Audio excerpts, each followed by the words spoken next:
Hi, it's Starnell with Oven Recipes, and it's time to try frozen pizza in the Oster digital air fry oven with RapidCrisp.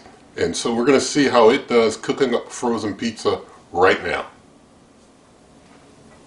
Okay, so what I have here is a frozen DiGiorno pepperoni pizza, and basically this cooker has no preheat, so it's just a matter of basically putting it in and starting the cooker.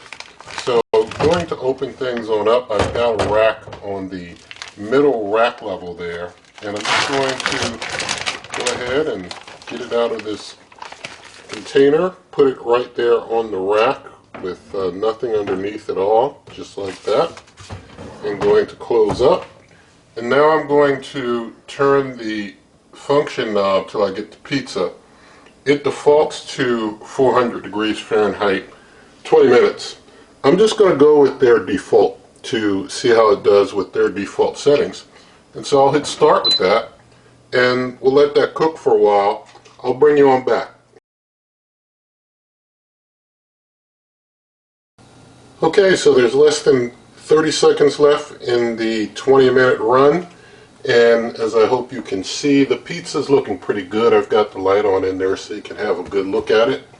But it's looking like it's looking pretty good. I've got my thermopan. I'm going to just check the inside middle to make sure that it is fully cooked inside. So we'll go in there now, and it's a beeping. If I can get I'll get a spatula here. There we go. Here we go. So now that I'm up under it there, you see we're real hot. We're in the 180s inside the pizza, so we know that it cooked all the way through. And just to give you a better look at the pizza itself there it is. It looks very nice. You know, I think that overall it got cooked pretty well. The outsides did not get, burnt up or anything. They got a little more cooked than the interior.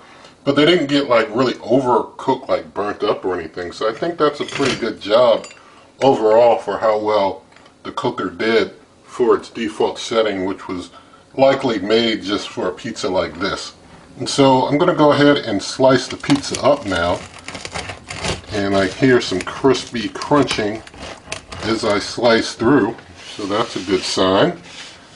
And I'm just going to finish cutting and slicing here. So this should be pretty good, and with no preheat. Keep in mind, a lot of cookers would have needed that preheat and would have probably taken, probably maybe 15 minutes or less.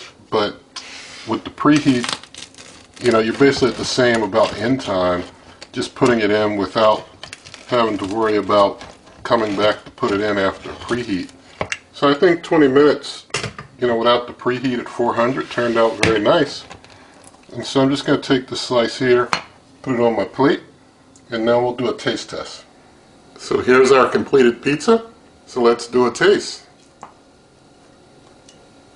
Let's see underneath, nicely cooked.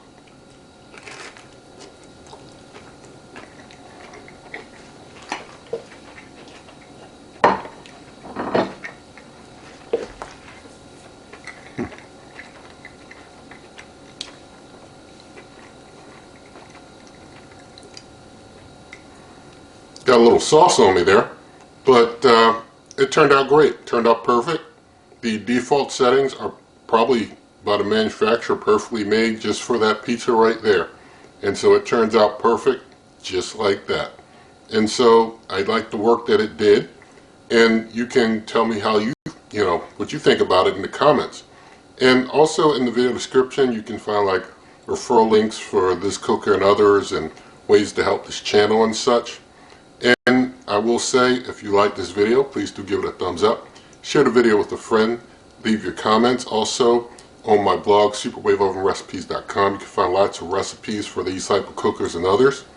And with all of that said, I'll leave you with good eating.